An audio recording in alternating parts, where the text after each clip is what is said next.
পিঠে পুলি বানানো শুরু হয়ে গেছে। আজকে পৌষ সংক্রান্তি আর আমি কিন্তু পিঠে পুলি বানানো শুরু করে দিয়েছি।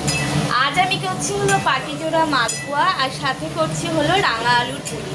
আর এখন যেটা প্রথমে করছি সেটা হলো রাঙা আলুর পুলি।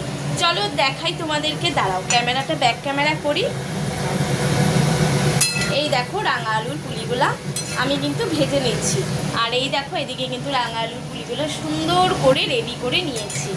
আর এগুলি এখন ভেজে নিচ্ছি। আর যেগুলি ভাজা হয়ে যাচ্ছে সেগুলিকে দেখো এখানে শিরার মধ্যে সুন্দর করে করে এই যে চুবিয়ে দিচ্ছি। এটা হলো গুড়ের শিরা, দেখেছ?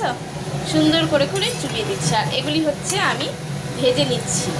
আর রাঙা আলুর পুলিতে তো বা মুগের পুলিতে তো তোমার হচ্ছে নারকেলের খিরসায় দেয়, আমি সেটাই দিই। আর তোমরা কে কী দাও আমি তো জানি না, আমি সেটাই দিই। তা আমি নারকেলের খিরসা দিয়ে করেছি। আর তারপরে করবো পাটিজোড়াও খোয়া ক্ষীরতে করবো না, যেহেতু দুধ আইটেমটা আমার পেটে প্রবলেম আছে। আর বাড়িতে হবে না, আমি খাবো না, সেটা তো কখনো হয় না। সেই কারণে বরমাশাই করবেই না, সেটা দুধের জিনিস আসছেই না।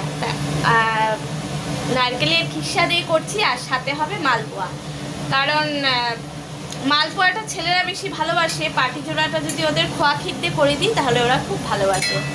তা চলো, আমার পিঠে পুলি তো তোমাদের সাথে শেয়ার করলাম। তোমরা কারা কারা কী কী পিঠে পুলি বানিয়েছো তোমরা জানিও। তোমরাও এরকম করে ভিডিও দিও।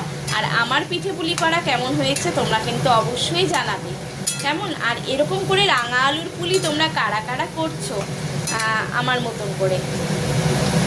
রাঙা আলুর পুলি অনেকে শুনছি বানাতে পারে না, অনেকে আবার খুব সুন্দর বানায়। জানি না আমারটা কেমন হচ্ছে।